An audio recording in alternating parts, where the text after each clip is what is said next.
Hello friends, આજે હું વાત કરીશ મારી એક કવિતાની, જેનું નામ છે સમય ક્યાં નીકળી ગયો ખબર જ ન પડી. જીવનની ચડતી પડતીમાં વર્ષો ક્યાં વહી ગયા ખબર જ ન પડી. ખભા પર બેસવાવાળા બાળકો ક્યારે ખભા સુધી આવી ગયા ખબર જ ન પડી.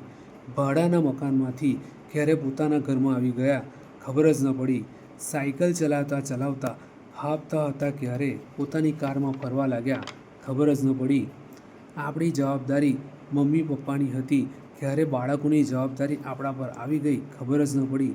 એક સમય હતો જ્યારે દિવસે પણ ઊંઘ આવી જતી હતી, હવે રાતની ઊંઘ પણ ઉડી ગઈ ખબર જ ન પડી. જે કાળા વાળ પર ગર્વ હતો એ ક્યારે સફેદ થઈ ગયા ખબર જ ન પડી. નોકરી માટે ભટકતા ભટકતા ક્યારે રિટાયર થઈ ગયા સમયની ખબર જ ન પડી. બાળકો માટે કમાતા કમાતા ક્યારે બાળકો થયા દૂર ખબર જ ન પડી. જે ભાઈ બહેન માતા પિતા સાથેના પરિવાર પર ગર્વ હતો, ક્યારે પરિવાર અમારા બે પૂરતો રહી ગયો ખબર જ ન પડી. હવે વિચારું છું પોતાના માટે કંઈક કરું, પણ ક્યારે શરીરે સાથ આપવાનું બંધ કરી દીધું ખબર જ ન પડી. સમય ક્યાં નીકળી ગયો ખબર જ ન પડી.